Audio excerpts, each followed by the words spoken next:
madaxweyne ku-xigeenka jamhuuriyadda Soomaaliland ayaa maanta ka qayb galay xaflad ay soo qaban qaabiyeen xisbiga kulmiye oo ay ku shaacinayeen 15 xubnood oo doorashooyinka golayaasha deegaanka ee dhawaan ka qabsoomi doona isu soo sharaxay munaasabadaas ayaa waxa ka soo qayb galay madaxweyne ku-xigeenka jamhuuriyadda Soomaaliland gudoomiyaha xisbiga kulmiye wasiiro xildhibaano ka tirsan guurtida iyo wakiilada mas'uuliyiinta xisbiga kulmiye iyo qaar ka tirsan xubnaha musharaxiinta ee halkaas iska soo sharaxay waxay ugu horeyn halkaas ka gudoomiyaha xisbiga kulmiye ee gobolka Awdal Professor Aadan Diiriyo Dixood wuxuuna ka waramay in 15 kan xubnood ay yihiin hordhac lixda u hadhaynay sida ugu dhaqsiyaha badan la soo bandhigi doonaan waxa isaguna halkaas ka hadlay wasiirka shaqada iyo arrimaha bulshada Maxamuud Axmed Garaad wuxuuna ka sheekeeyay xisbiga kulmiye iyo qaabkii uu guuleystay doorashada dalka sidoo kale waxa isaguna halkaas ka hadlay gudoomiyaha xisbiga kulmiye ee Soomaaliland Muuse Biixi Cabdi ayaa sheegay in ay fuliyeen ballanqaadyadii kulmiye wuxuuna tacsi u diray eheladii qaraabadii uu ka geeriyooday taliyii hore ee booliska ee gobolka Awdal Sheekh Cabdullaahi Indha Qarshe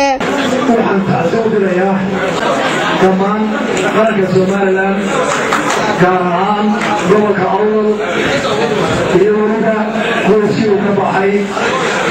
hore Cabdullaahi Sheekh Indha Qarshe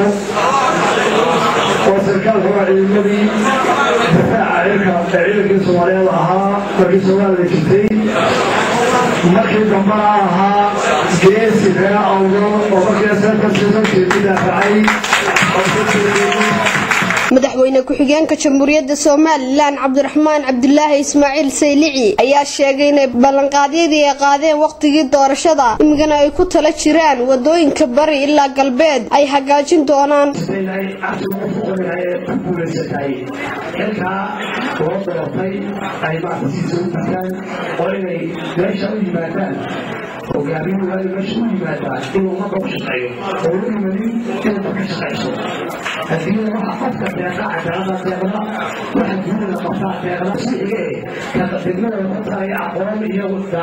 sidoo kale waxa uu madaxweyne ku-xigeenku tacsi u diray eheladii qaraabadii uu ka geeriyooday taliyii hore ee qaybta booliska ee gobolka Awdal Sheekh Cabdullaahi Indha Qarshe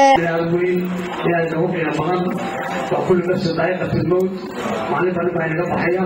معلم إن شاء الله محارسه اللي قاعد جماعة السنة ما لها أنت كليا أنا المدلان والله سريت شغلي أو شغلك علينا وعين